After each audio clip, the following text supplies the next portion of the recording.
Hello, everyone. So, right now we will discuss a problem, a kinematics problem. This is a ball that's thrown straight up. So, these kinds of problem actually would appear usually in your engineering mechanics, statics. It would also appear usually in physics math, kinematics problem in physics math, because this also involves physics. So if you love this kind of problem, I love these kinds of problem where you have a word problem and then you try to draw a diagram to demonstrate the problem and then you solve it. So here is the problem, which involves a ball that is thrown straight up. So the problem is, if you want to throw a ball straight up into the air so that it reaches a height of 3.3 meters above the ground. So this would even give you an idea now that when you throw the ball up straight into the air, it would reach a height. So that's the maximum height that the actually ball reach. No? The ball would reach a height of 3.3 meters above the ground. If the ball leaves your hand at a height of 1.2, so that means maybe you're so tall, your height is around 1.2, so the ball would actually leave your hand when you throw it. It started at a height of 1.2 meters above the ground. The question is, how fast do you need to throw it? Right? So it leaves at 1.2 meters above the ground from your hand. But the question is, how fast will you need to throw the ball up into the air until it would reach a height of 3.3 meters? All right. So there's another question. How long does it take the ball to hit the ground? All right. So you throw a ball. Okay, analyze this. So there's a ball in your hand. It is 1.2 meters above the ground. And then you throw it up, and then it reaches 3.3 meters. And then, of course, once it reaches up, the next thing it has to do has to go down. So the ball has to go down, right? So it goes up and then it goes down. The question is, how long will it take for the ball to hit the ground? So there is a time the ball would travel from your hand up to its highest point, and from that time, that's one time, right? And there's another time it will travel from the highest point, then falling into the ground. So this total time, as it goes up and as it goes down, that is what we need. The time it takes the ball to hit the ground. The total time of travel from your hand going up and from going up, going down. All right. So that is what we need. That's the second thing that we need to solve. All right. So we are given with, so let's give a little illustration. So here you are, you're standing there and the ball is in your hand at 1.2 meters. And of course, the velocity there is unknown. You don't know because it's just in your hand. No, because you want to throw it, Once you throw it away, then that velocity would be unknown, Then you throw the ball up, it reaches a height of 3.3 meters above the ground. And why is it the velocity too is zero when it reaches a height of 3.3? Right? Think about that. Why do you think that velocity is zero? The second velocity is zero when it reaches a height of 3.3. That is actually makes sense. That is because when the ball reaches a certain height, so when you throw the ball up, it reaches a certain height. The velocity at that height would be, of course, zero because it stops. You throw it away, it reaches a height, it stops there, it doesn't continue going up, so it just stops. When it stops, the velocity is zero when it reaches the height of 3.3 meters. All right? So here, of course, is y equal to 0. All right? And you see here that when it reaches, so that's y is 0 because of course that's the ground. This is u, that's you holding the ball. This is the height the ball reaches, y2. So okay, let's do it again. y0, y is the ground. y1 is u, that's your height, 1.2. y2 is the height of the ball as it reaches its highest point or peak. And then you see here, y3 is 0. That is because when the ball goes down, it reaches to the ground again. So y3 is 0. And of course, the velocity, we don't know what would be the velocity as it would reach the ground. All right? All right. Do you understand the problem now? So that is what we did. Step 1, we need to understand what's really is happening. I think this is very important. Before you proceed analyzing and solving the problem, understand first what is really happening. Try to understand what's happening with the ball, how the ball went up and how the ball goes down, the given parameters. So we need to understand what's happening when we throw a ball straight up. So it starts, of course, at a height, which is the height of your hand, 1.2.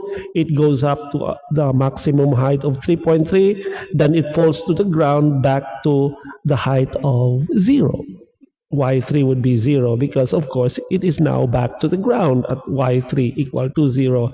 Remember, the problem states we need to ignore air resistance because usually there is, if it is too windy, then the wind would affect your velocity.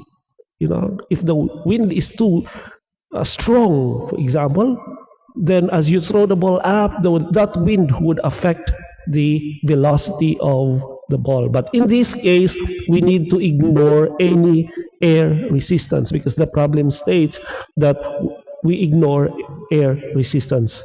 That means what affects the ball would just be the gravitational pull, which is G. This is also constant. I want you to memorize this number, 9.8 meters per second squared. This is the value of the gravitational pull, or G. 9.8 meters per second squared. So this is what affects the ball. So as it goes down, it's affected by the gravity pulling it down. 9.8 meters per second.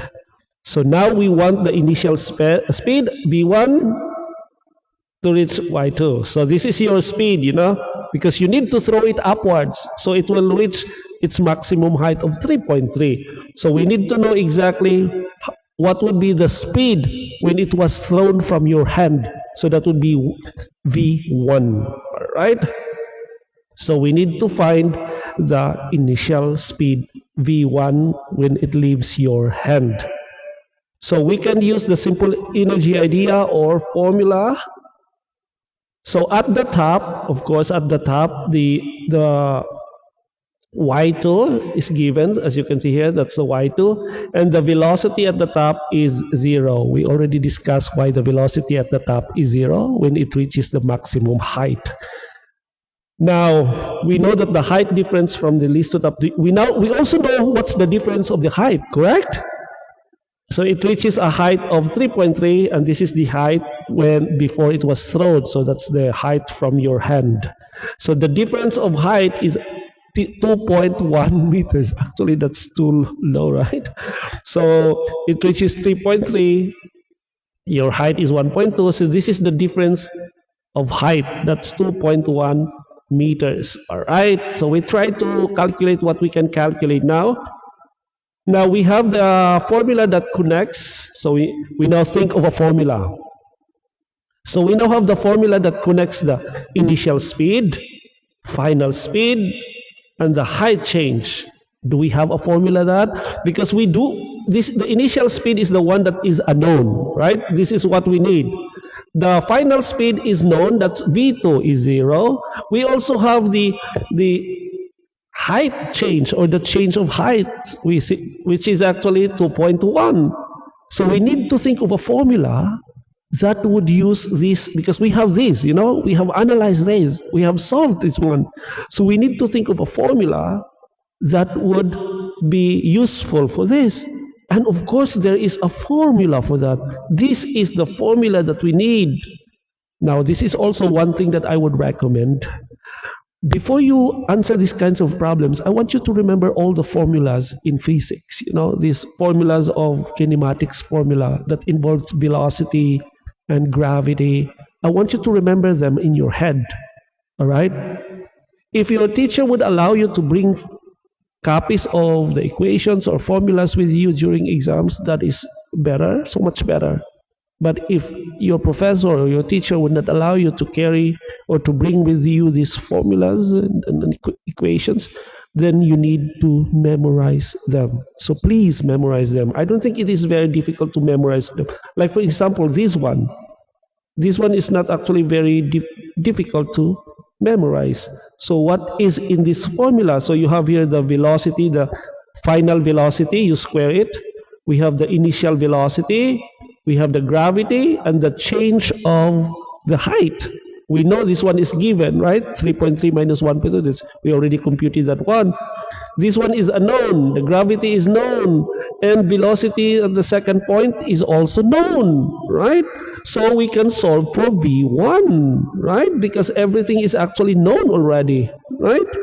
So like instance in here, the gravity is 9.8, delta y is 2.1, velocity 2 is 0. Put them everything in there, put them in the equation, and what will leave you there is V1. Solve for V1. And V1 would give you the square root of 41.16 if you solve for V1. And the square root of 41 over 16 is 6.415. So that would be the initial velocity. This is now the velocity, 6.42, or you can round it off, meters per second. That's the unit. 6.42 meters per second. This is the velocity when you release the ball from your hand. So when you release the ball at 6.42 meters per second, that means throwing it at that speed. All right? Then it goes up. It reaches to a 3.3 meters high, and the velocity, of course, the ball stops there. It stops. So the velocity becomes 0. And then the ball comes down back to the ground, falls down to the ground. All right? So the initial speed, we now compute it at 6.42 meters per second. All right? So we will now find the time from release, because that's the first question, right? The first question is find the initial speed. So we have already solved it. The second question is find the total time of travel. So what would be the total time of release from the moment it was released from your hand to hitting the ground? So what is the total time? So what we will do to compute for that time is we will divide it into two parts. We will compute the time going up. That means from your hand to its maximum. So we will go from your hand to the maximum height. That's time 1. And once it reaches the maximum height and goes down, that would be time 2. So we will divide it into two parts. So the time of going up of the ball and the time of going down of the ball. So let's start with the going up of the ball. So going up, we know that the time, the height difference is 1.2, and we know that the maximum height it reaches is actually 3.3. We already know the initial speed. We have already computed the initial speed. And we also know that the final speed is 0 at the top. So it was released at 6.42 and 0 when it reaches the top. And of course, we have the gravity, 9.8. Now we need to think of an equation again. What kind of equation can we use? We have all these things given now, but we will use this equation. We will use this equation because we have V2 given, V1 is already solved, A is given, of course, the gravity, and then the T, the time is actually the one that we need. That is unknown, the time going up, right?